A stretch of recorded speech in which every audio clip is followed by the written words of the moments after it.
एक गांव में द्रोण नाम का ब्राह्मण रहता था। वह बहुत गरीब था, न उसके पास पहनने के लिए अच्छे कपड़े थे और न ही कुछ खाने को था। ब्राह्मण जैसे तैसे भिक्षा मांगकर अपना गुजारा कर रहा था।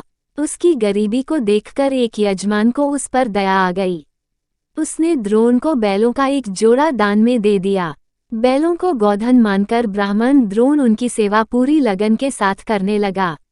उसे बैलों से इतना प्रेम था कि वो खुद कम खाता था, लेकिन बैलों को भरपेट खिलाता था। ब्राह्मण की सेवा पाने के बाद दोनों बैल तंदुरुस्त हो गए। एक दिन हटेकटे बैलों पर चोर की नजर पड़ गई।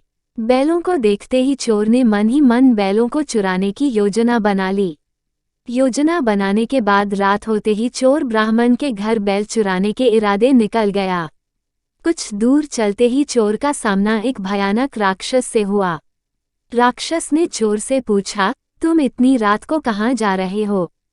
चोर ने कहा, मैं ब्राह्मण के बैल चोरी करने जा रहा हूँ। चोर की बात सुनकर राक्षस बोला, चलो मैं भी तुम्हारे साथ चलता हूँ। मैं कई दिनों से भूखा हूँ। मैं उस ब्राह्मण को खाकर अपनी भूख शांत करूँगा और तुम उसके बैल ले जाना।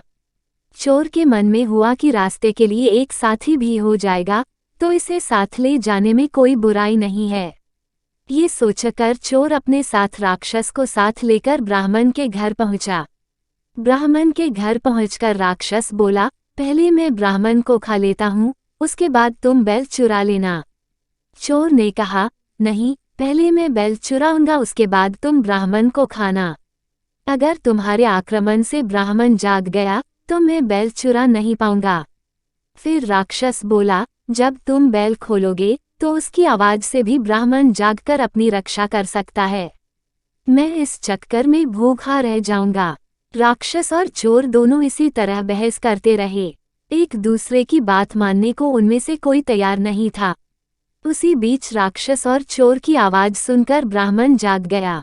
ब्राह्मण को जागा देखकर जल्दी से चोर बोला, हे ब्राह्मण, देखो ये राक्षस आपको खाने आया है, लेकिन मैंने इससे आपको बचा लिया। इसने कई बार आपको खाने की कोशिश भी की, पर मैंने ऐसा होने नहीं दिया। चोर की बात सुनकर राक्षस ने भी तुरंत कहा, नहीं ब्राह्मण, मैं आपको खाने नहीं बल्कि आपके बैलों की रक्षा करने के लिए यहाँ आया हूँ। ये चोर आपके बैल चुराने आया था। दोनों की बात सुनकर ब्राह्मण को शक हुआ।